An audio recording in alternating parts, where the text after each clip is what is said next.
I would like to welcome Mr. Lawrence Dunmore. Thank you so much for joining us today on behalf of the Alliance for Historic Hillsborough. I'm Annie, and I am the program coordinator at the Alliance. And this wonderful talk is a part of a series that we're doing with Lawrence. It's a three-part series that's going to cover the Occaneechi in Orange County.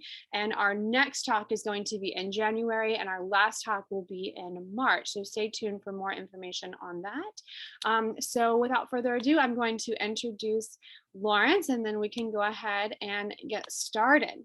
So Lawrence Dunmore is an enrolled member of the Occaneechi Band of the Saponi Nation, a state-recognized Indian tribe in North Carolina. He has served in various positions on the Occaneechi Saponi Tribal Council, including tribal chairman and vice chairman, and continues to work to preserve Eastern Siouan culture, history, folklore, and language as a tribal historian and folklorist. Following family tradition, he is a storyteller of Occaneechi Saponi stories. Lawrence continues the tradition of telling lies, as storytelling is lovingly referred to by his people and honors the ways of his ancestors. He enjoys writing both fiction and nonfiction. His short stories and historical nonfiction work have been published in the Occaneechi Saponi Tribal Newsletter, in the Eno River Journal, Ribbons of Color, Volume 1, and the soon-to-be-published Volume 2. He is currently working on a collection of Occaneechi and related tribes' ghost and monster stories.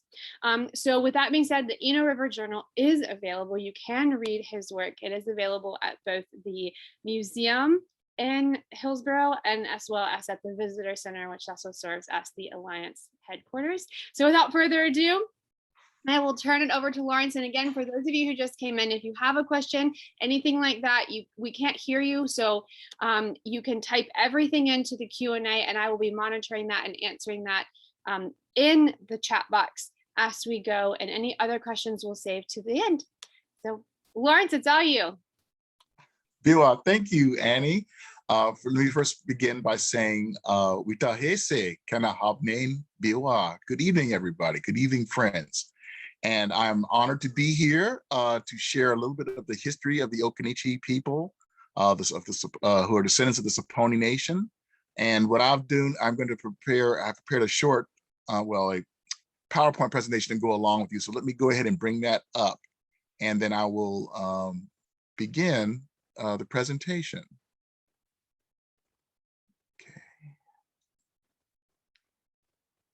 Okay, I'm getting a message that my screen sharing has been disabled.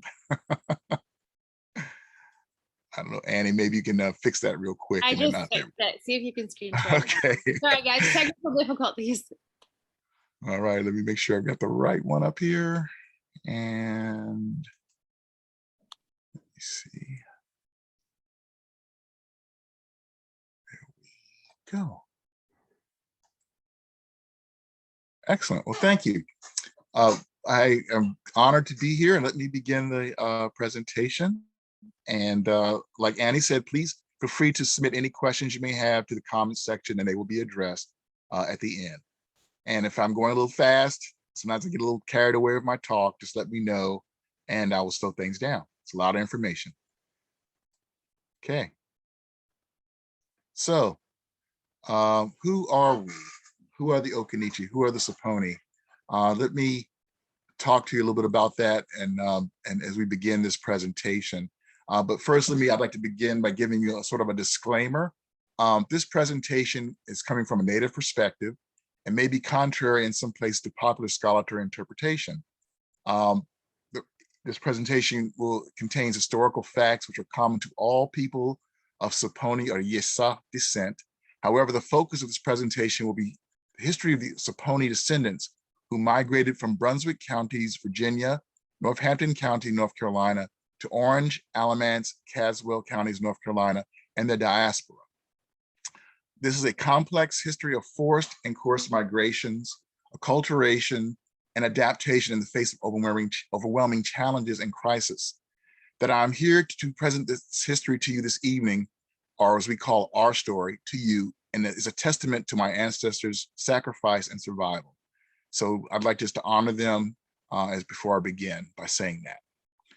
You'll hear a few terms throughout this presentation. I'd like to clear those up for you. Many of the modern Saponi Nation descendant communities have started using the term Yesa, which is a word from the Tutelo language, the surviving dialect from our Eastern Siouan people here from Virginia and North Carolina. It means the people. There may have been other terms through time which have been lost, unfortunately, but many of the descendants are deciding to use that. You'll also hear me use the term Saponi Nation, and you'll understand later as I talk why that term is appropriate for all descendants. And there's also a distinction between the Northern Saponi and Southern Saponi. That distinction to me is the Northern Saponi. You'll also learn that there were groups of Saponi who migrated north to Pennsylvania, New York, and ultimately some into Canada to join the Six Iroquois.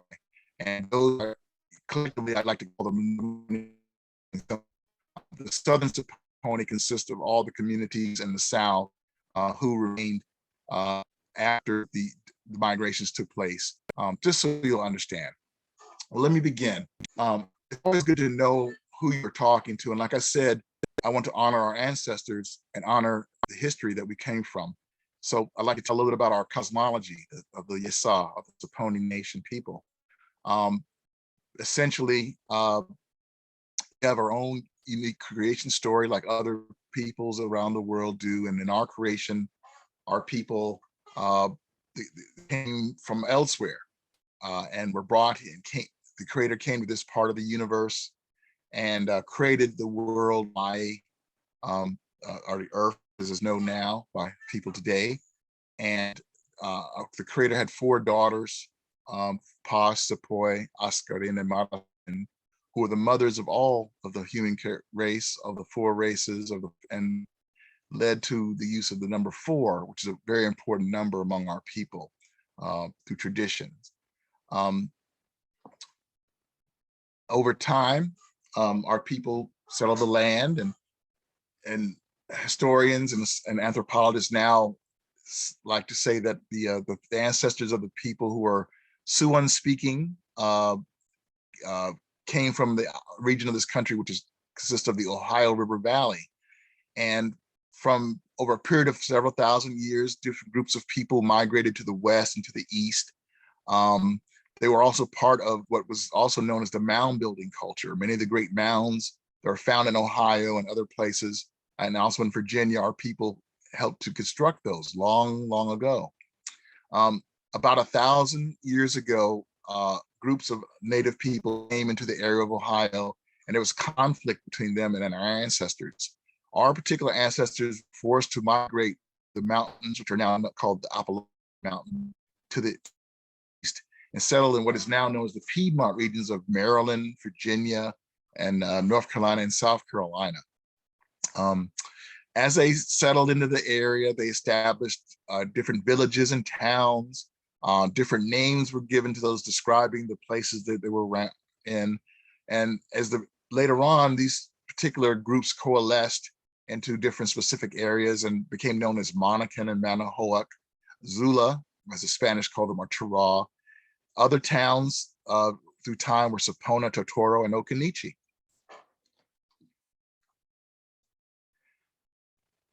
Okay, you gotta pardon me, I have to click the chain. I'm clicking through this as I go. Let's talk about, we'll move forward now to the meat, we'll get the meat of our discussion here this evening. And we'll talk about the world of the Saponi people, the Yesa, from contact to the early colonial period. Starting in the 1500s, the Spanish began to send expeditions to the mainland of what is now the North American continent. Particular interest to us were several Spanish explorers. And in 1540, a man named Hernando de Soto led an expedition into the southeastern part of what will become the United States. And during that visit, he visited a group of people which he termed Zula or Chirra, and what is now Western North Carolina. And that became a little important as you'll go along, you'll understand why. A few decades later, another Spaniard conquistador named Juan Pardo had several expeditions throughout the Southeast. The first went from December of 1566 to March of 1567. Then a follow-up expedition was September 1st, 1567 through March 2nd of 1568. Those expeditions were important because he established friend relations with the ancestors of the Piedmont Siouan-speaking people in both South Carolina and North Carolina. And he also left garrison forts among the Cheraw.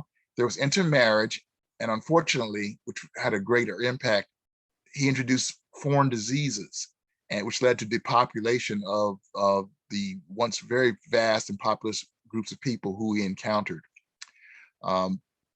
Skipping forward a few decades, the English established a permanent settlement in what is now known as Virginia. And they established a settlement at Jamestown, Virginia, and 1607. And a year later, they began, John Smith, the explorer among them, began explorations of the interior in the year 1608. In 1608, there was the first documented English encounter with Virginia Piedmont Siouan-speaking peoples. Specifically, he encountered, when he was exploring the Rappahannock River, the headwaters, a fishing hunting party of Manahoac Indians who attacked him and the other folks who were with him, and their guide, who was from the, I think it was the Pamunkey people. But anyway, during this skirmish, firearms were used, and one of the Manahoac warriors was wounded. The English captured him and treated of his wounds, and were able to get basic information from him about who they were. But one of the things he had said to them, which was translated through the interpreter, was they had heard of these people coming from underneath the earth, and they had come to devour their world. So they were taking steps to try to prevent them from doing that, which is interesting because it shows that, you know, people look at the native people and they really don't understand the complex web of trade and communication and kinship, which extended throughout North America, and in particular in Virginia and the Carolinas, as they would become to be known. But this was, you know, these folks knew about the Europeans. They had heard about them. They maybe had ancestors who had encountered them when the Juan Pardo or Hernando de Soto had come through Western North Carolina and Southwestern Virginia. So these folks, they were worried, and they wanted to make sure that their way of life continued. Shortly after that, the Amorelek, as he was named, he took Smith and his group of explorers to meet his people. They had friends exchanged, and friendly relations were established with them. Decades progressed, and the English had firmly established their colony at Jamestown in Virginia. Over time, there were more encounters with the Siouan-speaking people of the Piedmont. Some were good, some were not so good. In the 1650s, there was a lot of movement among Native people and shifting outside of the colony of Virginia, and groups of people were forced to migrate to their east and to their south. In the year 1655, 1654, a group of Native people moved to what were now the fall waters of the James River, and word got back of this large group of strange Indians who had now come into the area, and it started to worry the English and the Algonquin Powhatan people who were now living with them. In 1656, the Mohawks and the Yasa people, who were Siouan-speaking, were attacked by the British, and the Totopotomi, who was the king or leader of the Pamunkey, at a battle which bore his name, called the Battle of Totopotomi near Richmond, Virginia. During this battle, the English and the Pamunkey were soundly defeated. Many people were killed, including Totopotomi, and this ultimately led to the halt of Western expansion for about another 25 years or so.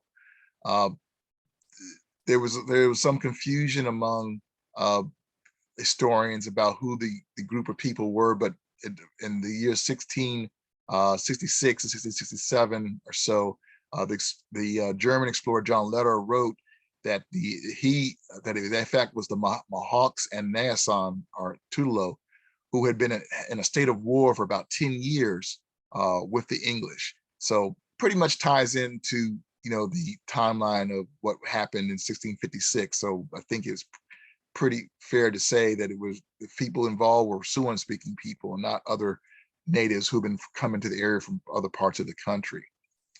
Um, so you basically had a uneasy peace going on, letter like described as being a state of war, but you know, I, we at least that's the situation would happen at that time.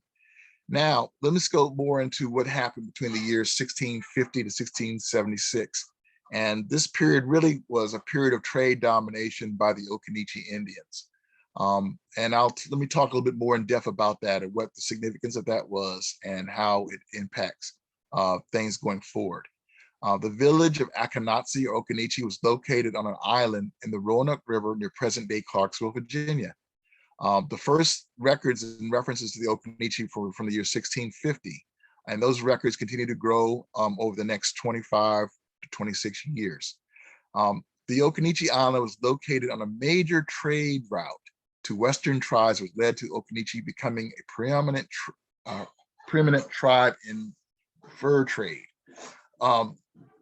Basically, what happened was because of their location on the Great Trading Path, the Occaneechi were able to control access to trade goods from Europeans, such as the English on the coast, and tribes to the west had to go through the Occaneechi, who basically became more of a middleman or to broker access to those goods. And the English were able to get access to furs and other trade items from those Western tribes. And because of that, the Occaneechi became very powerful. Their dialect became the lingua franca of trade and diplomacy. And their religion was practiced for tribes for some 500 miles around. The real key here was the access to trade goods. The Occaneechi were able to get access to those trade goods first, so they had a selection of and able to get control of those goods and get the best goods for themselves. And because of that, they were very powerful and had a lot of authority and say so, and who would be able to get access to goods. The ways that they were able to maintain that were by warfare and intimidation. They were able to intimidate tribes to the west, and they sent out their parties to make sure that tribes stayed within their control. In 1669, 1670, John Letter's expedition visited the Occaneechi and gave a very detailed description of what life was like among them, as well as other native people of the Piedmont he encountered. According to his description, the Occaneechi Island was a well-stocked. There were two kings, a king of husbandry and a king of war, and husbandry and trade. And there were lots of food, corns, and other foodstuffs to supply them in case they were attacked or laid siege to.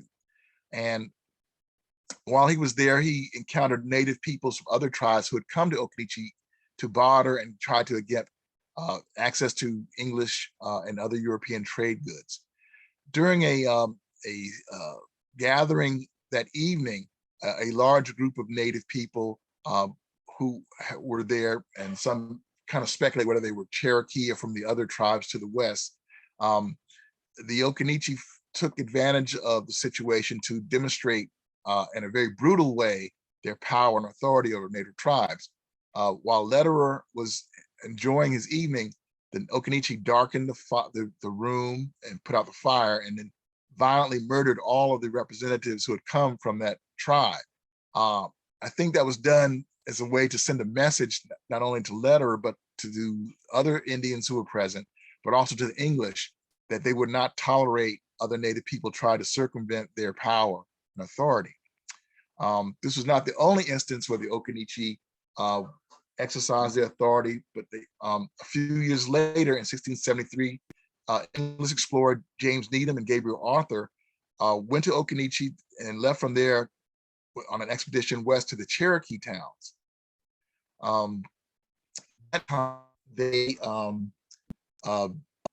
were guided by an Occaneechi named Hasekal, or Indian John. While they moved west and visited other Indian towns, a very uncomfortable environment developed between Needham and Hasekal, where they were basically one of the Indians had dropped his pack in the water, and he was berated by Needham, and Hasekal took offense to him doing that.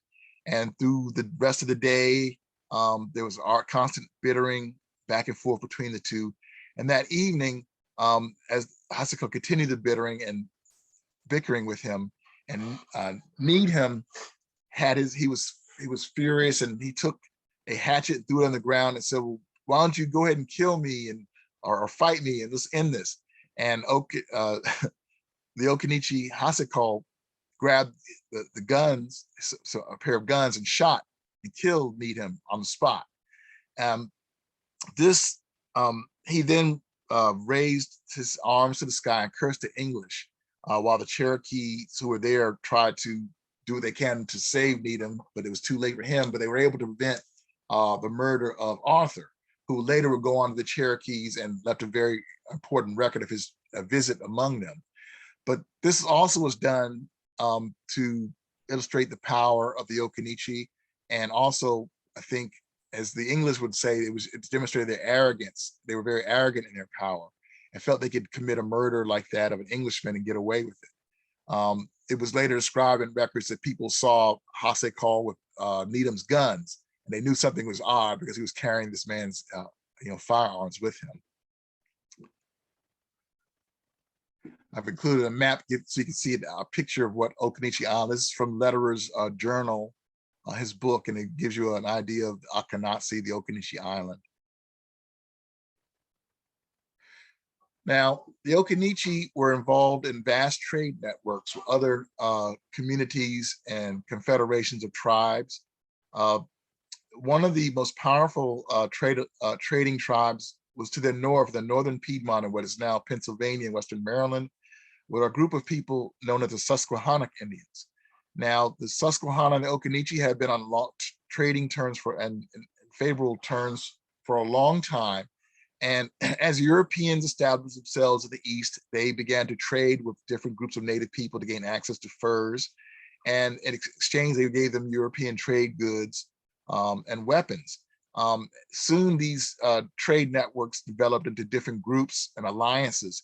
And the Occaneechi were involved in an alliance with the Susquehanna, where they were able to control access to trade goods by tribes to the west. And they also found themselves in competition with other trading alliances, such as those operated by the Five Nation Iroquois of New York and Canada. In the 1650s and 1660s, going to the 1670s, a series of wars broke out in the northern part of what became the United States, what became known as the Beaver Wars. And basically these wars were fought by the Five Nation Iroquois against other native peoples for control of furs, so they could trade those to Europeans for their trade goods and firearms and weapons. The Susquehannock were involved in this and ultimately were defeated by the Iroquois and forced out of what became Pennsylvania into what is now the colony of the state of Maryland, then the colony of Maryland. They established themselves at a town called Occaneechi, which is on the Potomac River, and soon found themselves in hostile relations with the colonists living in Maryland. This ultimately led to a siege by the Maryland militia, and under a false flag of truce, 5 Susquehanna headmen came out to deal and to negotiate with the colonists, who captured them and then murdered them in front of all the Susquehanna people looking at them inside the fort. Soon after, the Susquehanna were forced to leave the fort, and they fled across the Potomac in a southwestern direction. They split up in different groups, but one group, because they were on friendly terms with the Occaneechi, they fled across Virginia, heading towards their Occaneechi allies at the southern part of the state, of the colony, sorry. As they fled across the colony, they wreaked havoc and attacked Europeans, Englishmen. They just distinguished between those in Maryland and those from Virginia. And during one of those attacks, they attacked a plantation belonging to a colonial planter named Nathaniel Bacon, where they killed his overseer. And this became important in a few years, as you'll soon understand why. In the spring of 1676, Nathaniel Bacon led what became the first revolution against Great Britain in North America. During that time, there were, as you understand, there was a great amount of trade going on between Native people and the different colonies. In particular, in Virginia, Governor Berkeley of Virginia was dominating, had a monopoly basically on trade with tribes like the Occaneechi. People like Bacon, they took advantage of a hatred which had been developed and mistrust and jealousy of the lands possessed by Native peoples. Virginia was becoming very populous. People were coming there, but they were not allowed to expand westward. They were staying in the general area of the coastal region. And there was a great desire by colonists to move west, to get land, and also to take land from the Native people who they despise and wanted to get their land from. Bacon formed a militia of different disaffected colonists and began to attack friendly Indians throughout the colony of Virginia because of this. In the spring of 1676, going into April and May, he started to venture to the south and eventually encountered Occaneechi people on the Great Trading Path and told them that he was working for the governor and they were pursuing marauding Susquehanna Indians. During the time that the Susquehanna groups split up and some had gone to the Occaneechi, they still were very active in trade, but unfortunately, these peoples began to, what was a strong friendship deteriorated into a competition and soon a dislike of one another. The Susquehanna established a fort within the Occaneechi territory, and they were competing with the Occaneechi in the trade to get European trade goods as well as furs from other tribes. So they began to come into conflict, and this would cause a great problem and quite concerning on the Occaneechi people. When Bacon revealed that he was going to attack the Susquehanna at their fort, the Occaneechi saw this as an opportunity to get rid of their competitors and to begin once again have dominance of the fur trade in the region. They undertook this from Bacon and said, look, we will go ahead and take care of them. They have captured some of our people, we're being held, and we will basically eliminate this problem. And that's what happened. Occaneechi warriors attacked the Susquehanna fort, defeated them, and were able to free some Monacan and other related tribes prisoners who had been taken. And they came back with survived their freed country brothers and sisters. And they also were able to capture a lot of booty from the Susquehanna Indians and also took captives. And when they got back, Bacon demanded a portion of the captured goods and wanted to take slaves to sell. And the Occaneechi refused to give them their Monacan relatives.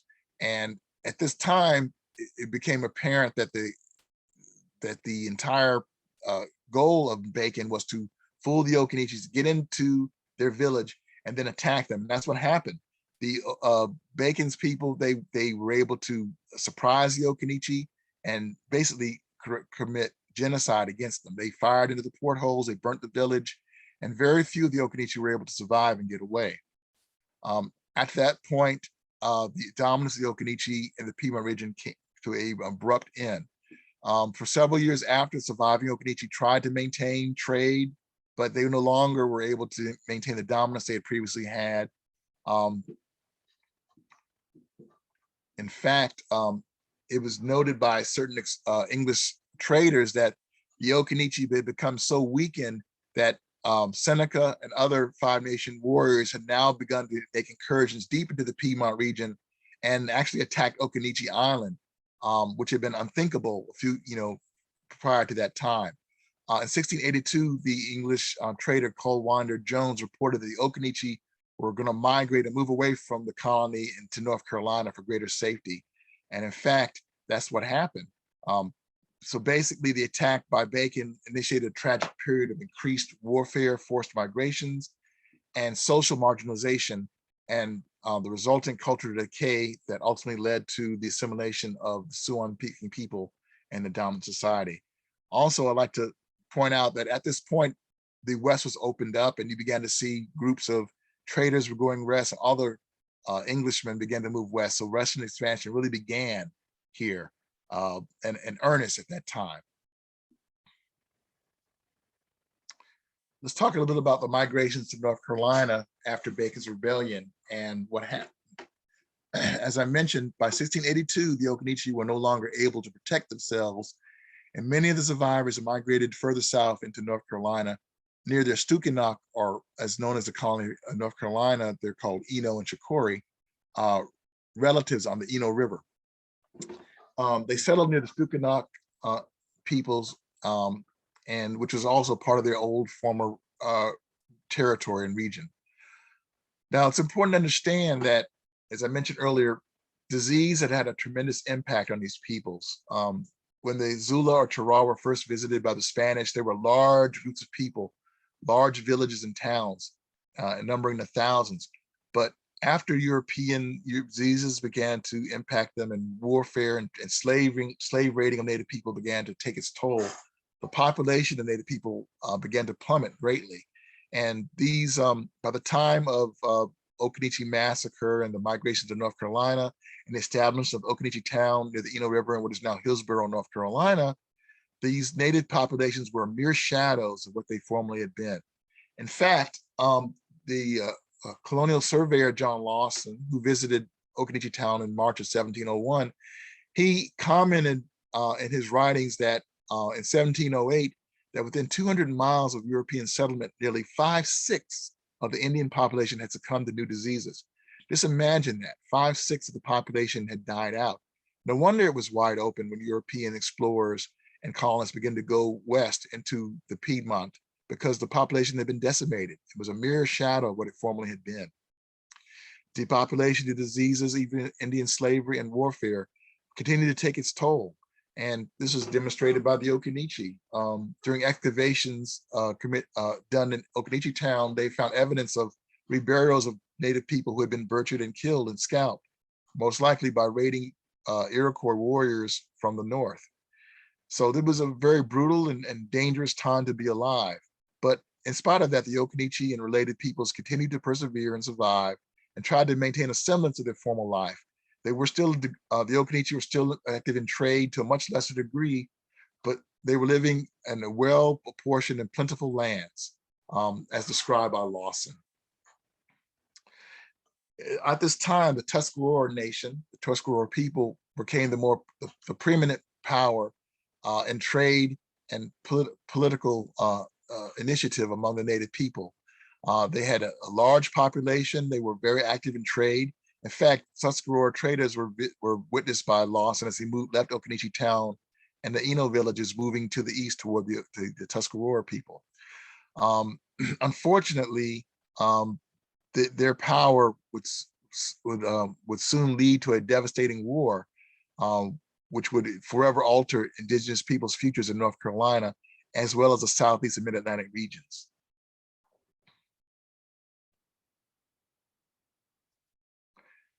Let's talk now about the treaty period, which ran from about 1677 to the year 1730.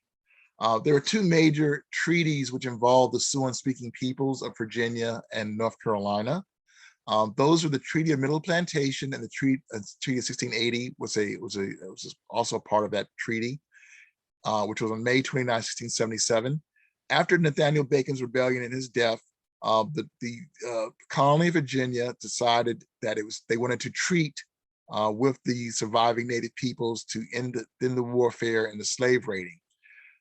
This treaty was very important because it basically led to subjugation and the end of self-determination of these Native peoples. The English were able to claim rights to the lands of the Native peoples and also expanded the tributary system to them. Let's talk a little bit about that. Basically, before the Treaty of Middle Plantation, the Native peoples of the colony of Virginia were self-sufficient. They had control of their land, they controlled their destiny. And this, in particular, I'm talking about the Siouan people of the Piedmont. There were earlier treaties with the Algonquian-speaking Powhatan people, which restricted their rights. But I'm not talking about this. The Treaty of Middle Plantation was a first treaty which really was over-encompassing and dealt beyond just the Powhatan people, but included the Iroquoian-speaking people, as well as the Siouan-speaking people, and also the Algonquian-speaking people of the colony of Virginia. This treaty was in effect for several decades, and after the Occaneechi town was established and warfare continued, and the Tuscarora War took place in 1711, and they were defeated. There was a need. There was the Europeans and the English in Virginia felt there was a need to create a buffer between the Western tribes and the colony and the coast. And with that, the governor of Virginia, Alexander Spotswood, decided he wanted to gather the surviving tribes of the Piedmont, and to create this buffer, he created what became known as Fort Christiana and what will become Brunswick County, Virginia. And under this, in this action, Governor Spotswood, in the year 1713, created a settlement on the frontier for the tributary Indians, including the Saponi, the Occaneechi, the Stukenok, and the Tortoral Indians, who were people who spoke best the same language and were confederated together due to warfare, depopulation, disease, and though they still maintained their own different rules. Now, this treaty of 1713 was important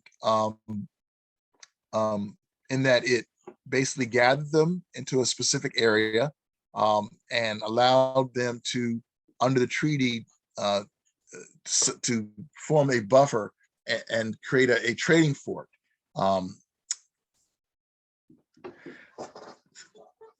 At Fort Christiana, the surviving Siouan communities served as a buffer between the English and Western tribes. The treaty provided a trade mart for European trade goods and allowed for the education of Saponi children. A teacher was appointed and to teach Saponi children, and by the name of Charles Griffin, which would become important later. And under the terms of the treaty, the signatories became one entity, the Saponi Nation. So basically after 1713, 1714, you started to see references to Saponi, and it didn't specifically refer to the Saponi community, which had been distinct, but also included other Siouan-speaking people who were considered Saponi under the treaty. The Saponi people became Christians by treaty under this treaty, and they were given a 6-mile square or 36 square mile reservation in what became Brunswick County, Virginia. They were visited by numerous people, two of which were the John Fontaine in 1715 and 1716, and the Reverend Hugh Jones. Both gave very detailed descriptions of life on the Saponi Nation and the material culture that they encountered. There were some issues with this treaty, which I think I should like to address and talk about. The signatory tribes under the treaty were forced to give away the rights to their land, with exceptions for hunting, fishing, and gathering of wild plants per treaty provisions from the 1677 treaty, which were incorporated into the 1713 treaty. They were allowed to hunt an unpatented land at that time between the James River and Roanoke River. Now, what we saw in this treaty was the English were expanding westward, and under the treaty provisions, they said they would allow the native people who were on this treaty to continue to hunt and fish on all the land which had not been gathered up by the English.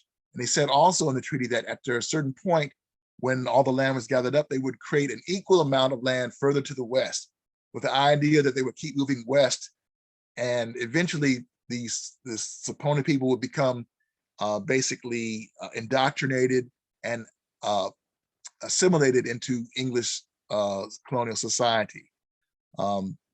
So there was a plan at play here. Unfortunately, it did not progress much further, as you'll soon hear. Another issue was that this reservation was placed in and near traditional Iroquoian territory, which exacerbated ongoing tensions and led to further violence. in traditional cultures, there was a term called war of vengeance. What happened was these groups were distinct groups, and they may have gotten along and traded, but there also were certain animosities that may have happened or slights, which led to warfare periodically. And a war of vengeance, let's say a certain number of people may have been killed in an attack. The party who was offended felt that it was their obligation to commit this equal number of murders among the people who committed the offense. And this would escalate back and forth and grow, and some to the point where sometimes people never remembered what the actual cause of the fighting was. So what happened was you had tensions which were already very fragile between this Iroquois-speaking Nottoway, Meherrin, and Tuscarora, and the Saponi Nation and their affiliated tribal communities. Though in the fact that the Catawba Nation, which is a large confederation of tribes related to the Saponi who lived in southern North Carolina and South Carolina, were also at war with these Iroquois-speaking tribes, only added fuel to the fire. Let's talk a little bit about life at Fort Christiana. What was life like among these people? As I mentioned, there were several people who visited and gave very detailed descriptions of life at Fort Christiana. Some of the things they described was the labor division by age and sex, practice of traditional medicine, healing, use of sweat lodge. They also talked about the laws of the English and the Saponi people, as well as the individual community customs that were being respected and maintained. They also encountered a group of people who were endeavoring to adapt to constant change and still maintain a semblance of their traditional community in the face of overwhelming odds. They lived communally. As they described the culture, they said the women did all the hard work, such as cutting down trees, planting corn, gathering burdens, and the men hunted, fished, fowled, ate, drank, and danced, and slept, and committed war. As a very simplistic description of what was going on, but it's a very much more complex culture and society. There's been some debate among people, how were things lived? What was there a group of people, were they run by the men or run by the women? I think, and I note that there's you have what is a patriarchy and a matriarchy. The English and other Europeans were a patriarchal society, but many of the societies they encountered were what we would now term matriarchal or matrifocal. I think you probably had a combination of those type of existence going on. I know that from the records, it's very clear that women were a key focus of our culture and of the Saponi people. They were a focal point of the culture and society. The clans, the elders, the leaders, property and descent went from the woman, which is opposite of what happened with the English and other Europeans. In fact, one of the leaders of the Saponi Nation was a Hunti Mihe, or Miha, which was a head woman of the leaders. In fact, the Stukenuk Indians were led by a Hunti Miha, who was one of the signatories of the treaty. One thing I think I like to tell is a little joke among Native people about a divorce. If you, let's say you had a falling out with your spouse and you went out and came back, don't be surprised we found all of your stuffs outside the hut. And basically what happened was, because there were matrifocal and descent and property went through the woman, the children belonged to her, the property belonged to her. So if you split up, you would find your stuff outside the hut, and then she would tell you, go back to your mom, go back to your mother. So that was the Indian divorce scenario, what happened. One of the things which was very unique among the people was the communal living, but adaptations were made. Descriptions were made of how the folks lived.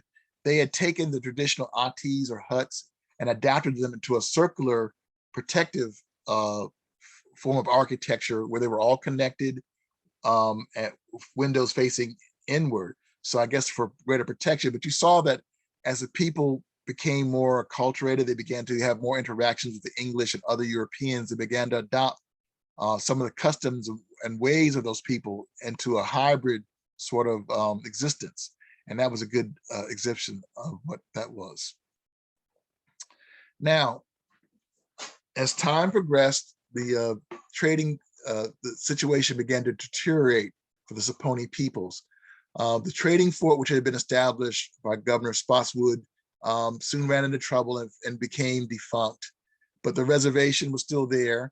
Under the articles of the treaty, the colonial rangers were appointed to be on the reservation at the Fort Christiana and to protect the Saponi people from attacks from enemy Indians and unscrupulous traders.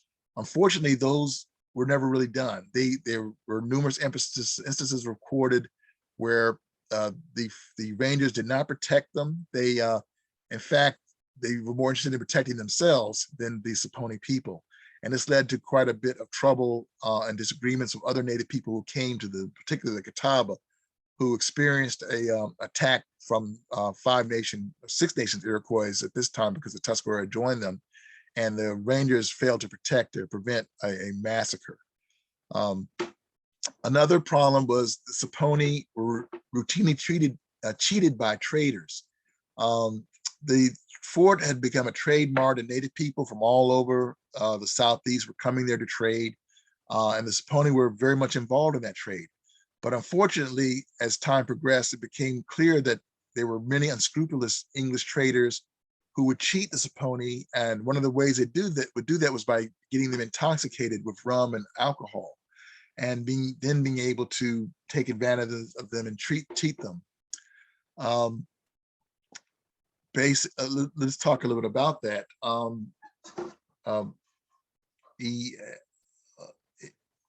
In the early 1720s, mid 1720s, there were numerous instances where traders would get the Native people drunk, cheat them out of their skins and other wares, and this caused quite a bit of anguish. One particular instance led to quite a bit of trouble for the Saponi people, and ultimately led to the abandonment of the reservation. An example occurred, a Saponi man was made drunk at a horse race and was then set on fire and murdered and killed by the English who were at the horse race in the year 1726. In the 1727 to 1728, this type of treatment escalated, and finally the Native people began to express interest to leave the reservation. In fact, in the year 1727, the Eno Indians asked the colony of Virginia if they could go back into North Carolina to their former lands and perhaps have a reservation made for them there. The colony of North Carolina objected to this as they considered this land in their colony, and it was not Virginia. Remember, the colonial border between Virginia and North Carolina was not established until a few years later. So there was still an argument going on between the colonies of where, who owned what and who controlled what land. The big flashpoint, I guess you could say, was the hanging of Saponi Tom, one of the Hunties or leaders of the Saponi Nation's son. As I mentioned, in September, I guess September of 1728, an English trader got Saponi Tom's son drunk and tried to cheat him. But Saponi Tom realized what was going on and killed the Englishman. Saponi Tom was then apprehended by English authorities. Now, let me talk a little bit about Saponi law and view of alcohol. The Saponi people felt that if someone committed a crime under alcohol when they were drunk, it was not actually them committing the crime. It was the spirit of the alcohol which was controlling this and leading to the violence and the crazy actions. So any crime that may have been committed when someone was intoxicated, when they sobered up, they were innocent. Not so under English law. The English felt that he had committed a murder and they were going to try and hang him. Now, in the latter part of September, Saponi Tom, who was one of the Hunties or headmen of the Saponi Nation, threatened the English if his son was murdered. He felt that he would be murdered or hung and killed. And this was very important because according to the spiritual beliefs of the Saponi peoples, the Yesa people, when a person would die, their soul would leave through their mouth, through their head, to go on the journey, begin the journey to the spirit world. If somebody was hung, according to the old beliefs, they could not exit their body through their mouth, and they had to go through nether regions of their body to leave. And this was something which was unfathomable. And because what happened when a soul went through that part of their body to leave, they would be despoiled and they were not pure, and they were cursed basically to walk the earth and as a headless ghost, as a headless spirit. So this is, not only was the belief about alcohol violated, but the great spiritual tenets which they practiced about journey to the afterlife was going to be violated if he was hung. So this infuriated Saponi Tom and other Saponi leaders, and actually led to them having discussions secretly about revolting and leading an attack against the English in Jamestown. In fact, the Virginia House of Burgesses, which is the governing body of Virginia, heard testimony from a slave who was actively involved in the planning and attended the meetings with the Saponi, where they actually discussed chasing the English out of the colony and moving them above the James River. This never, of course, developed and evolved beyond the planning stage. As I mentioned, the wars of vengeance were continuing. The Catawba Nation, which was a very powerful alliance who was affiliated with the Saponi Nation, they felt that they wanted to take it upon themselves to assist the Saponi in their fight for revenge against the Nottoway and the Meherrin and the Tuscarora and the Six Nations, irregardless of what the Saponi wanted, because they knew they were in a very precarious situation, but they were not powerful enough to object to Catawba instigation and wanted to protect their little brothers. So what happened was, I mentioned, there was a great amount of warfare going on, and these wars of vengeance were escalating. The Saponi were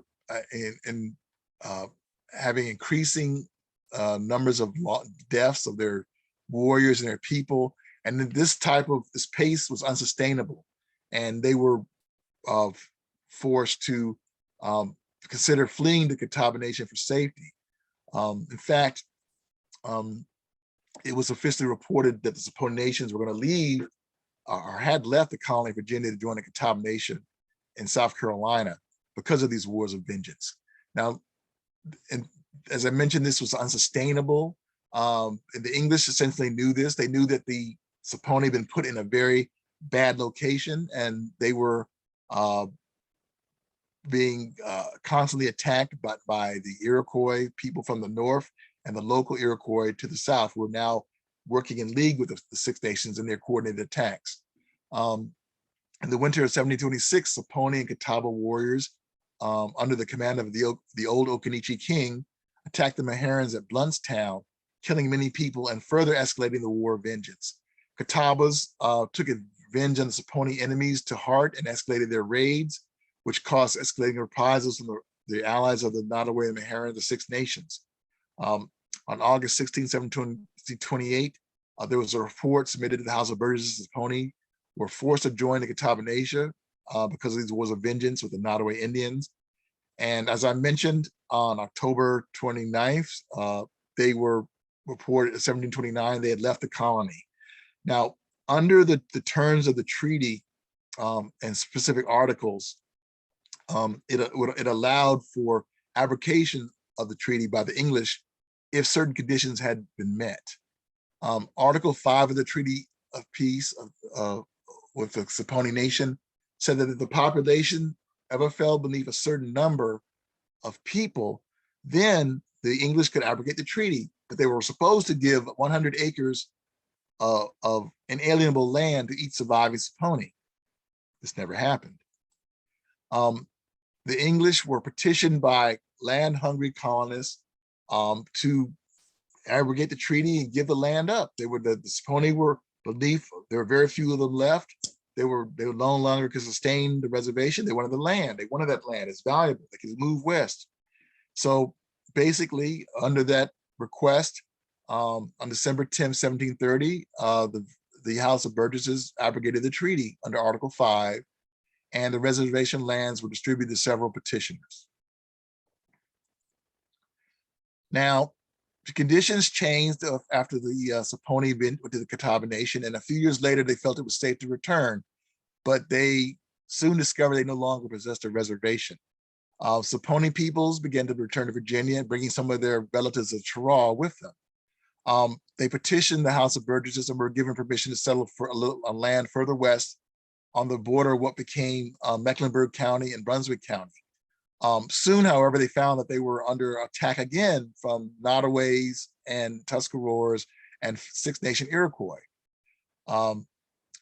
Fortunately, peace was negotiated, and in 1733, a lasting peace was finally established.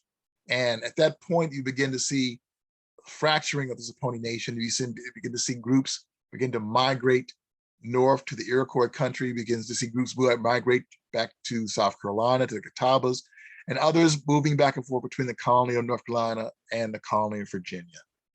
A few years later, you began to see, because of conditions, there was another migration to Catawbas, and that only lasted for a few more years, and those folks came back up. And certain elements of them remain, and some in South Carolina, some of them came back up. And others began to split and migrate to other parts of the colony of Virginia and North Carolina. I began to see some of them move to Granville County in North Carolina, some of them on the land of the Indian trader William Eaton. Others began to move around. There was there was a deed in November of 1737 listing Saponi cabins in Amelia County, Virginia. Then in May of 1740, 26 Saponi men were living on Colonel Spotwood's land in Orange County, Virginia, and were described as recent arrivals. A few months later, those same Saponi were arrested for stealing hogs and burning woods or fire hunting, which is a traditional method of hunting, and were freed when they told the court that they were going to be leaving the colony soon. Among them were several English names such as John Bowling, Charles Griffin, and John Collins.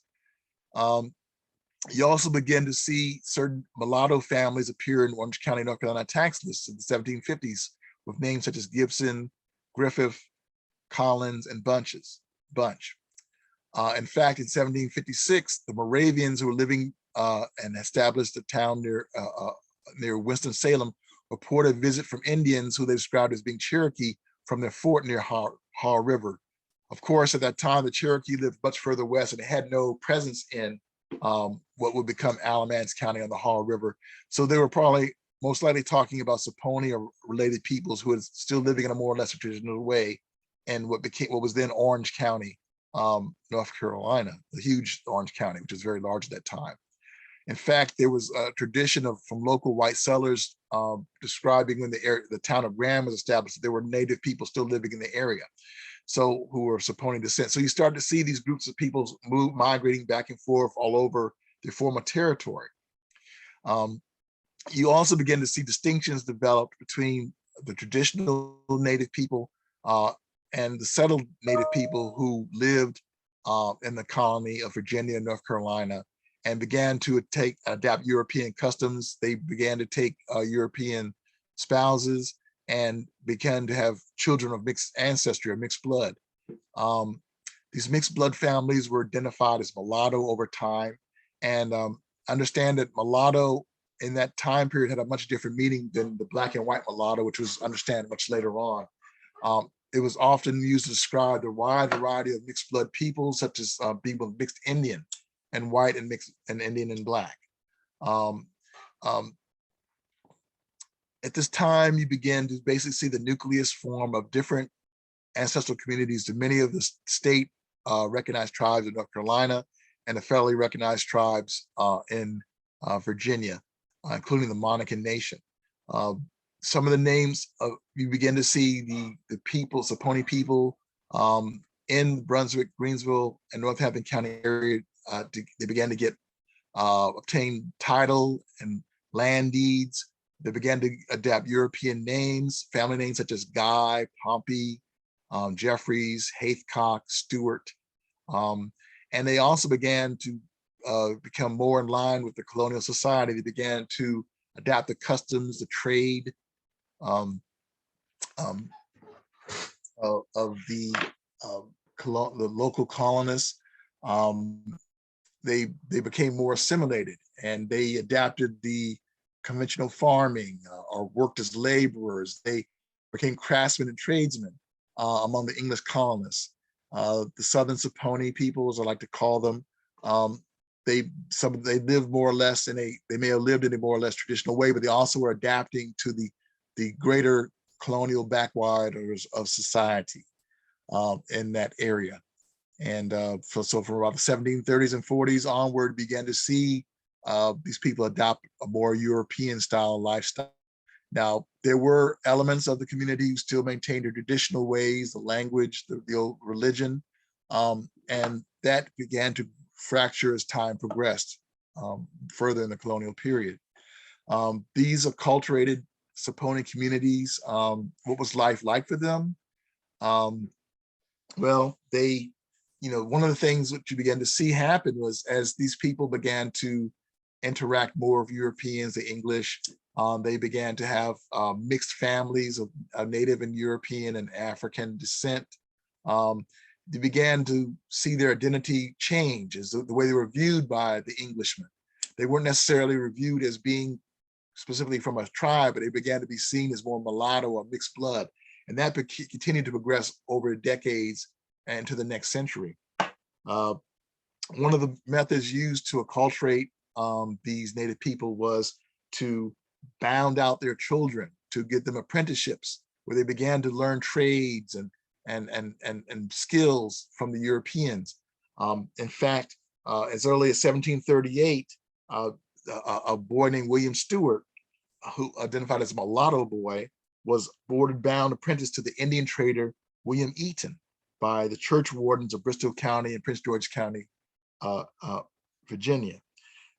You began to see this happen. Numerous children were bound out for skills, and the records of Brunswick and Greensville County gave testimony in testament to what was happening to these peoples and to their families. Like I said, Saponi family elders began to obtain patents and title to ancestral lands, both in Virginia and North Carolina. Some of these patents included John Jefferson or Jeffries, who patented 84 acres of land in March of 1739 in a section of Brunswick County, which would become Greensville County later. Brunswick County was split into Greensville County in the latter part of the 1700s.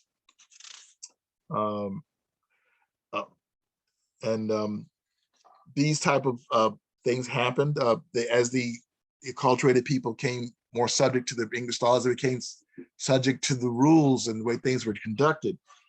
There were many cases brought where Englishmen brought cases for debt owed by these Saponi people. Example, there in November 1747, James Ridley sued George Chavis for debt. In 1748, July, an Andrew King sued John Pompey for debt in Brunswick County Court. They also were instances where people of Saponi children and people who were supposed to be getting apprenticeships fought back when they were not receiving that. A good instance happened in January of 1753 upon a complaint from a man named Littlebury Pompey, an apprenticeship against his master, John Quarles, for ill treatment and neglecting to teach him a trade. And this went to court, and it was ordered by the Brunswick County Court that John Quarles be summoned to appear at court and answer to this complaint. So as the people became more and more accustomed and entrenched in this colonial society, they became more and more subject to their laws.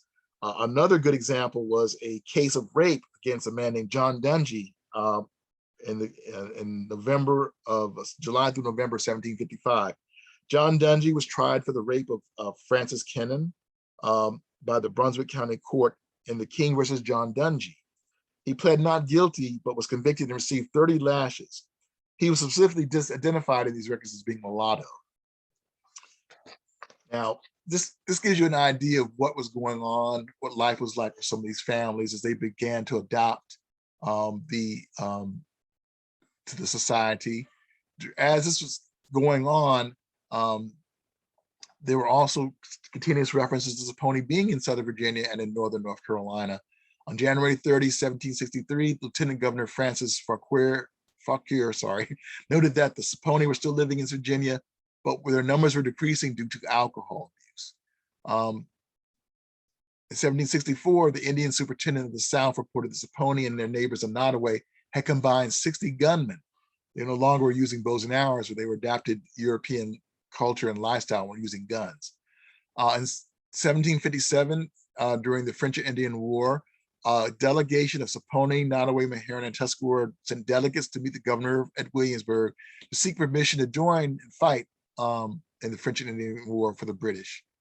So even as late as 1775, the author James Adair reported in his book, The History of the American Indians, that Saponi were still living in Southside Virginia. So these references were basically the last formal references you would see before the Saponi, but it was very clear that they were still a very significant portion and presence of these people. Now, as we move further into the 1700s and we began to see that as the colonial society established itself and these people were absorbed into it, there were certain laws that began to be passed, dating to the 1600s, moving into the 1700s, which restricted the freedom of free people of color, particularly of African descent, but also of Native people as well. And these Black codes, as they became known as, or laws, were very restrictive. They prevented land ownership, voting, and over time became much more restrictive on these people and their rights. These folks found themselves in a very tenuous situation, and you begin to see a migration from Virginia to points to the south and west, as they felt they wanted to live free and not be restricted. And these laws, unfortunately, were adapted by other Southern colonies and states later, but Virginia was the first to put these forth. So you begin to see the bulk of this pressure building in Virginia among these people.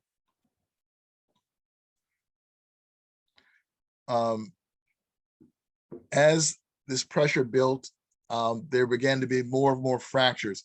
Now, starting in the 1730s and 40s and 50s, you begin to see groups of these Saponi people migrate north to join the Iroquois, who are now their brothers and friends.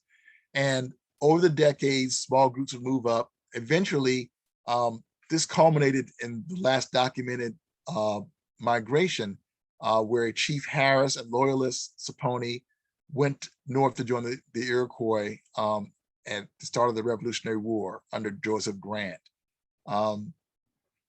The Saponi people who stayed in the South were loyal, not loyal to the crown. They joined the revolution, and they served with the colony of of Virginia and the colony of North Carolina. Many of the Saponi people served in the 10th Virginia Regiment. Others joined the 1st North Carolina Regiment, where they served. Some of these Saponi men who fought in the Revolution were Robert Corn, William Guy, John and Simon Jeffries, Britton Jones, and Charles Whitmore. Several of these Saponi veterans were later identified as being Catawba soldiers. And let me explain what was going on with that. As I mentioned, these groups of people were under the Treaty of 1713, they became known as Saponi people. And just as the Saponi has subsumed other communities like Occaneechi and Tutelo into Saponi, the much larger Catawba Nation subsumed the Saponi peoples as they joined them, and other Siouan-speaking peoples had joined them. Though they, our particular Saponi ancestors did not become part of absorbed by the Catawba Nation. They moved back and forth to Virginia and North Carolina.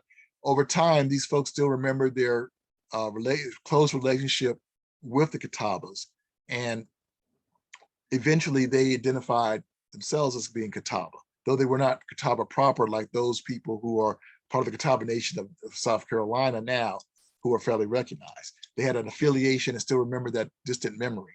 So what happened was, over over time, federal records identify these people as being Catawbas when they were more or less Saponi descendants. But that gives you an idea of what was going on, some of the complexities of these folks. Let's talk a little bit now as I come to the conclusion of this presentation about the establishment of the Texas community and what happened, how we got to get in this situation, the location we are today. As I mentioned, there was migration between South Carolina and North Carolina, between Saponi peoples, as well as Saponi peoples moving from North Carolina to Virginia. The bulk of the Saponi people settled, who were the ancestors of the Occaneechi band, settled in what is now Brunswick and Greensville County, Virginia, and Northampton County, North Carolina. And due to pressures, due to the Black codes and the Black laws and restrictions on their freedom, they began to move to down the old trading path back to their former territories, what was now what was then known as Orange County, and was later split into Orange, Alamance, and Caswell counties. Between the years 1780 and about 1820, the bulk of the community moved down the old Occaneechi trading path and settled on their former lands near the Eno River in Orange County, North Carolina. They settled near existing communities of Saponi peoples, or I mentioned before, there were still Native people living there. Some of them actually get titles to the lands there. One particular family had the name of Griffith, and as I mentioned earlier, the Charles Griffith was a teacher at the Saponi Nation, and many of the Native people adopted him, and they loved him like a brother, and some of them actually adopted that name. And we kind of wonder whether there may have been a connection with the Griffith people who moved to Orange County and the Saponi people who moved back and forth from Virginia and North Carolina because of that name. But the folks, they settled in what was then Orange County, and later split into Alamance, and part of it fell into Caswell. And that is where they more or less settled and lived. And that is where we are today.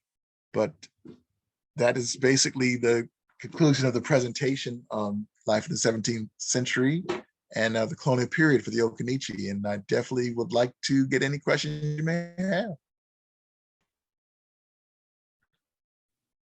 That was wonderful and very informative. So I'm going to ask, as we're moving into the question and answer portion, I'm going to ask people, you can type your questions and your questions, and we'll answer them in the box at the bottom of your screen. So while we're waiting for some of these questions to come in, Lawrence, I'm going to ask you some of the questions that are already in here, and then I have a few myself that I wanted to ask. Sure. So one of the questions are the Occaneechi federally recognized? No, the Occaneechi are not federally recognized. We are a state recognized tribe in North Carolina. Can you talk a little bit about what the difference is and what that means for those in the chat who might not know? Definitely. What you see is in federally recognized tribes have a government to government relationship with the United States government. They are seen as sovereign nations. They have specific rights and privileges as being federally recognized tribe. And the government of the United States has I could say a duty to maintain that relationship and to protect the federally recognized tribes. And it's developed over centuries through law and treaties, and the obligations are very seriously taken by the federal government.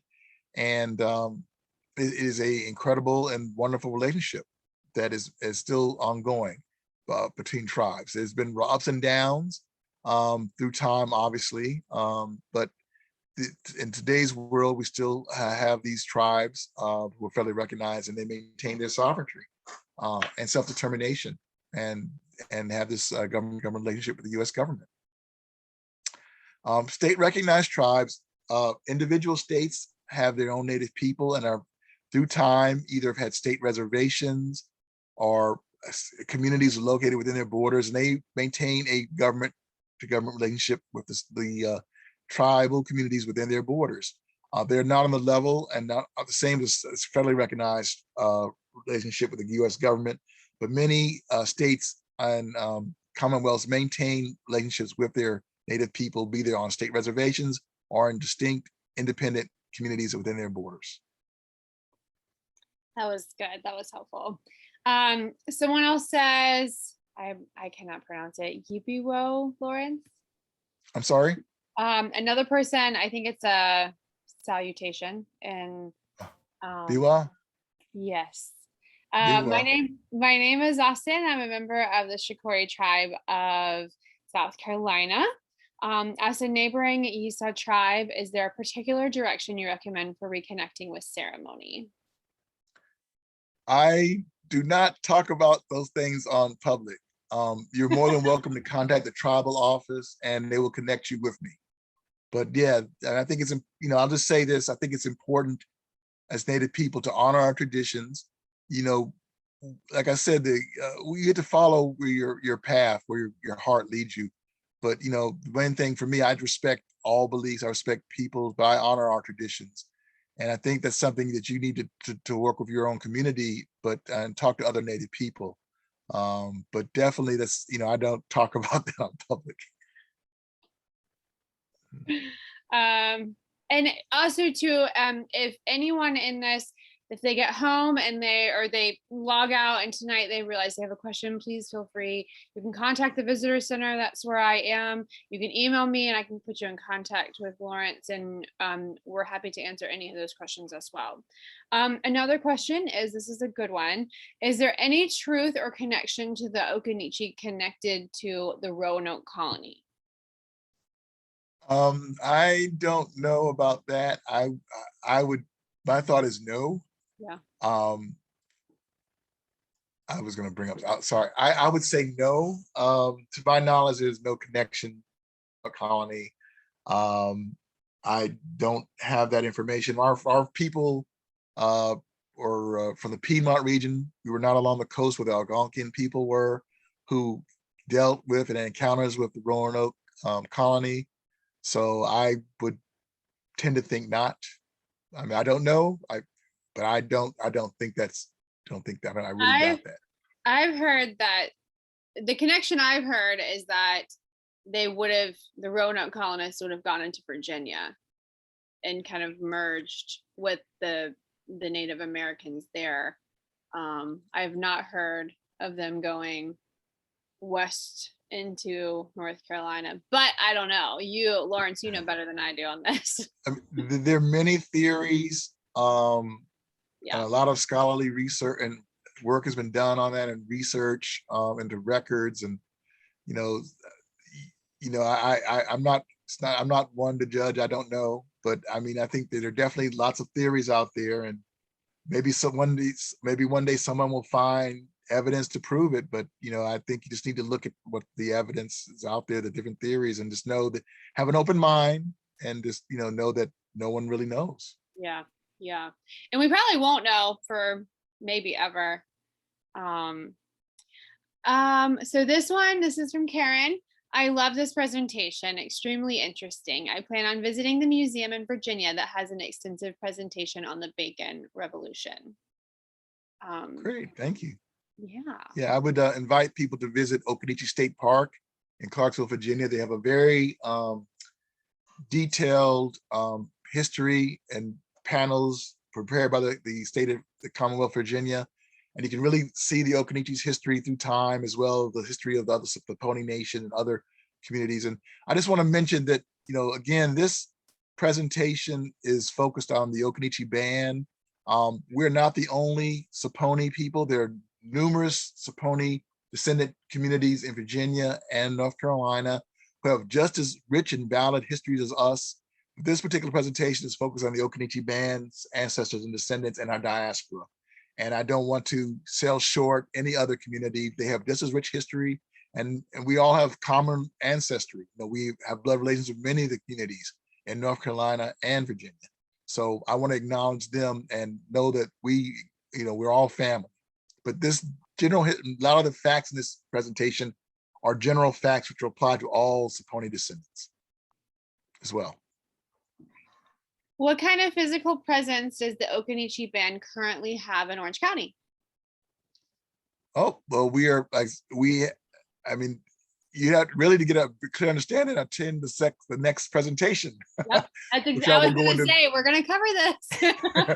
I will go into this presentation, and I apologize. There was so much information that I had to really cull a lot of information out. And I focused on the Southern Saponi and not the Northern Saponi, which are people who joined the Iroquois, and they have a very rich history as well. But this understand that we, as I mentioned towards the end of the presentation, are the bulk of this Occaneechi Saponi, Occaneechi band ancestors. They moved from Virginia, North Carolina border region, down into Orange County, settled there. Our land coalesced around the Griffith family lands there and other patented lands. And we formed what would become known as Little Texas, the Texas community. We were called, my understanding is that that term comes from around the Mexican War in the 1840s, when the folks came back from Texas. They saw these people living in the community, and they say, hey, they look like Texans, so they called it Little Texas. It's one of there are a few others which are kind of spicy and dicey, which I won't go into in this presentation about origins of the name, but that's my favorite. But anyway, we have, our people have been there since the 1770s, 1780s, and there's always been a presence there. But the modern community coalesced around that time period, and that's where we are. And like I said, and Annie said, attend the next hearing session, and you'll hear a much more detailed description about our people in Alamance, Orange, and Caswell counties. So yeah, so our next session in January is going to be about the Occaneechi in the 1900s. And then our last session is going to be, that's going to be in March, and that's going to be about the Occaneechi today. So our last session will cover kind of what the tribe's presence currently and what they're doing. So another one is, thank you for this excellent presentation. Is it possible that the Occaneechi also came into Rockingham County, into that area on the Haw River? Well, I would have given them a more detailed presentation early, talking about this. Like I said, I had to cull a lot of information out. Understand that, the historic Occaneechi, they had a very, their power, their area of influence was around 500 square miles, 500 miles around Occaneechi Island. So yeah, they, if you go back to the trading period, and you look back to the period prior to Bacon's Rebellion, yeah, they had contact with the Terroir and they with other native peoples to the west, to the Cherokee. They all had to go through, to get to the English in Jamestown, they had to go through Occaneechi. So they had extensive trade networks, extensive connections. In more modern times, there are several communities in Rockingham County of Native people who, one of which is known as Goingstown. They had a state school for their community there, and there's still a lot of people in that particular area who are descended from that community, and who are more likely Terroir descendants and from people related to the Saponi people. So I hope that answers your question. There was definitely a connection historically, and I think even to a certain point in the in the more recent period, there may have been some ties and connections. People moved back and forth.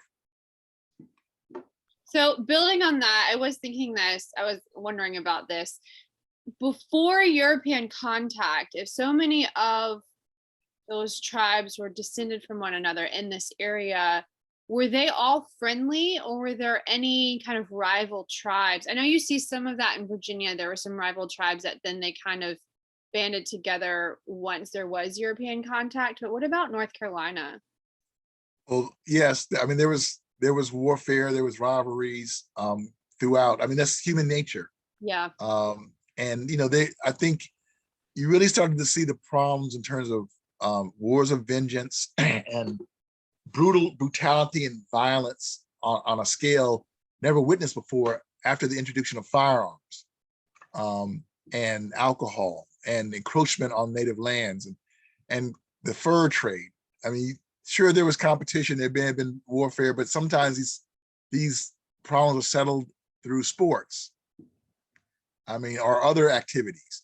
And people, there may have been some deaths, but never on the scale that you saw after European contact.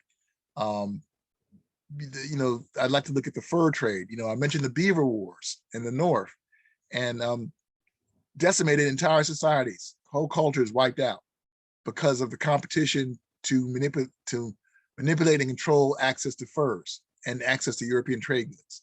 Same thing happened in the Southeast. You saw certain communities in South Carolina and North Carolina raiding other communities for slaves to trade to get European trade goods. And the Occaneechis and others were involved in that as well. It was, and understand slavery among Native peoples was different from the chattel slavery developed in the American system, totally different. Slavery is never acceptable, it's always brutal, but people need to understand there were distinctions between chattel slavery of the American South and Native slavery. And even the slavery practiced by Cherokee and the 5 civilized tribes was different than slavery practiced by their ancestors several generations before. They evolved their slavery to adapt to European chattel slavery. But Native slavery was not as brutal. I mean, they were deaths, they were captured, and people were traded. But people could marry into tribes, they could be adapted. There were certain distinctions. And I'm not excusing slavery because it's a brutal practice, but people need to understand the distinctions between them. Yeah. Yeah. Yeah, it does. It like you said, it's all brutal, but it looked different than the form of slavery that the Southerners used. This is another comment about the Occaneechi and the Lost Colony. That she said she's always heard that the Occaneechi were a part of the Lost Colony, and when she visited Roanoke, the Lost Colony area, it's clear based on looks alone that we come from there. Yeah, Lawrence, I don't know if you want to add to that. I don't, like I said, there are numerous theories. Some are more stronger than others. I have my own beliefs, but I don't think the Occaneechi, my personal belief is the Occaneechi are not related to the Roanoke Colony. I mean, I could be wrong, don't know, but I think there are stronger theories that exist out there. And there's archaeological evidence is now being uncovered, which shows a clear tide more to the coast and to Virginia. Yeah, they did just a few years ago, they started a new excavation of part of where the original camp was. And so maybe more information will come out. Maybe we'll finally have answers instead of just theories. But I do know that a few years ago, I think apparently they read a map wrong. They've been reading a map wrong for hundreds of years. Oh my goodness. Yeah, they were reading it upside down and they turned it. And now that apparently now they've figured out exactly where the actual camp had been, where those colonists were living. So, and they were starting excavations around there a few years ago. So maybe more stuff will come out and we'll actually have answers on, who was actually involved with the colonists there. Are there any relics or artifacts anywhere from Occaneechi Island? Yes, actually there are. There was excavation conducted before the island was inundated by Carib Reservoir. And I understand that there was quite a bit of collecting done through time by people, surface finds, things like that. I know that even today at certain drought seasons, parts of the island do come up. It does surface again. One of my personal goals is to actually visit the island when it comes up and actually go on to it. So that's something I kind of pay attention to when it's, if it's dry enough and the water level drops far enough to be able to at least touch the land, temporarily. But yeah, there definitely are artifacts that have been uncovered from the island and from the area there, and in Virginia and North Carolina, and as well as in private collections. I know some of that stuff. I think they've got some of that maybe in the museum in Jamestown. I know they've got a large collection of artifacts from kind of that whole North Carolina, Virginia border around where Jamestown was. So there might be some stuff there too. Let's see. Someone can't wait for the next presentation. We can't either. We're very excited. How much different is the Iroquois from the Siouan language?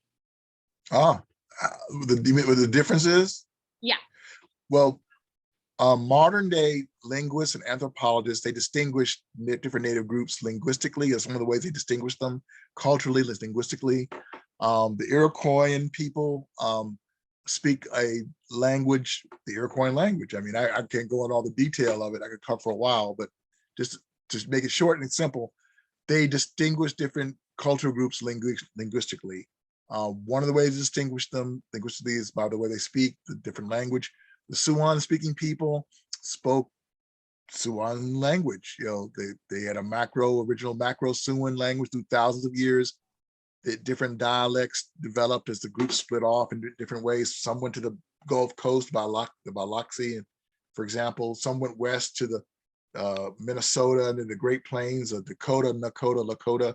Our ancestors went to the east over the Appalachian Mountains and settled in the Piedmont regions, Saponi, the Monacan, the Occaneechi, the Tutelo.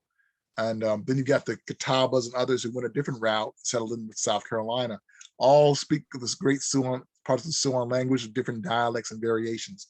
Iroquois, very similar. You have Cherokee or Iroquoian, you got Tuscarora Iroquoian. Both of them have a common ancestor, but they migrated in different ways at different times. Then you've got the Iroquois up north and the Iroquois, 6 nations, or 5 nations originally, now 6 nations of the Iroquois from North Carolina, Tuscarora who moved up. Then you got the Susquehannock, who are Iroquois speaking people who are allies of the Occaneechi. So you really can't say because somebody's spoke a different language, they were enemies or friends, you know, because they're clear the alliance between the Iroquois speaking Susquehanna and the Siouan speaking Occaneechi blows it out of the water. They were clearly allied for trade. There's been archaeological work done, papers are written by graduate students and PhDs documenting and showing how this relationship existed. It was mutually beneficial to both communities, both areas. And I often wonder if the Susquehanna had not been defeated by the Iroquois, how things were shaken out. We may have a totally different world now in terms of Native peoples. Because of Bacon's Rebellion and the resultant Treaty of 29 May 1677, the 1680 Treaty, and then the 1713 Treaty and the Tuscarora War, the world changed. The future of the Native people in the Mid-Atlantic Southeast was forever altered. What would life have been like if the Tuscarora War had not occurred, if Bacon's Rebellion had not happened? You can speculate, but I believe it would be a totally different way. Things would be different. And we may not be sitting and doing what we're doing now, but we have to live what we have and make the best for our children in the future. That's a good point. Daniel says there are still Jeffrey's descendants in Caswell County. That's right. They're our cousin, Gita, cousin. And then Jeanette says, can you repeat the name of the island mentioned? Occaneechi Island. In Virginia, there's different spellings. The most common you'll see is Occaneechee. But the Occaneechi band, we like to spell it Occaneechi, Occaneechi. But and then Occaneechi, I mentioned that letterer, he wrote his book in Latin. So he gave Latin names to all the different communities and had to be translated from that. So he called Occaneechi Occaneechi. But our people call the Piedmont region Amanishuk, the hilly country. That's fitting. Do you know if there was a concentration of Occaneechi in southern Orange County? The neighboring property has turned up hundreds of arrowheads in their fields. There's a community there called Burnett's Chapel, they're related to us. Understand, none of our communities are really pure. We have a mixture of different Indians from different parts. The Occaneechi band, we have descent from Siouan, but also Algonquian, as well as Iroquoian admixtures from different groups. One of the families that's a main family now is Burnett family, and they originally were Tuscaroras that came out of Johnston County. The Coharie tribe, they have a lot of Burnetts. They're our cousins, but those particular Burnetts moved up and settled in southern Orange County, and they intermarried with other Siouan speakings who were there, like the White family and others who were Saponi, probably Saxapaha and others. They coalesced and formed that community, and we've had interaction with them for centuries, intermarriage going back and forth. So yeah, they definitely were Occaneechi as well as Tuscaroras and others in that area. And those Those of you who are, Tuscaroras became Occaneechi after as they married into our community. and those of you who are interested in more information about this, if you want to read anything, Lawrence has very kindly said that he's got kind of a source list that he will give us and that we will put up. We'll put it in the presentation when we send you all the video, and then I'll also make sure this is posted with the video so you guys can get that list. Some of the books on here are excellent. All the books on here are excellent. Some of them I have read. And then the visitor center in Hillsborough, obviously where the Alliance is, our gift shop does have some of these books for sale in there, as well as the Eno River, the journal that Lawrence has had some writings published in. And so there's lots of information. There's a book about the Tuscarora War, and there's stuff about kind of what we're talking about.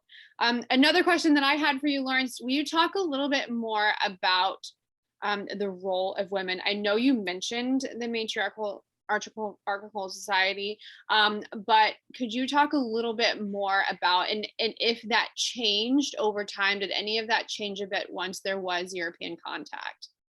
Sure, of course. Now, there's been a lot of speculation of whether or not the Siouan people were a patriarchal society or matrilineal society. I mean, no one really could say for sure, but I think, you know, we tend to think among our people that our people were, we know, and still to this day, women are a central focus of our community.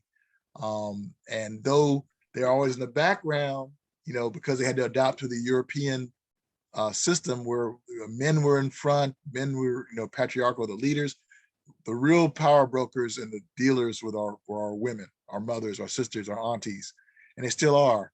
And if you look at the you know, I think research into the National Anthropological Archives, it's been a Smithsonian institution. Look at the surviving records of Tulo descendants who went to 6 nations in New York and Canada. It's pretty clear, and if you look at the linguistic, the Tulo language and the use of linguists in terms of family terms and kinship ties, it's pretty clear that they were women focused, matrifocal. A lot of the kinship terms are centered around a mother or a sister. You also look at the way things were set up in the interviews that were done and the information provided. It tends to make me think that there was they were not just paternalistic. You know, there was at least some kind of fair share or balance in relationships.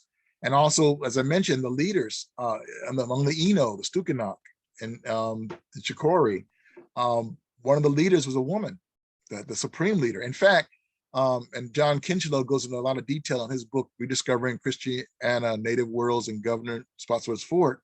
And also, if you look at the historic records, it's pretty clear that women were very much a key part of our society and our culture and leadership. There are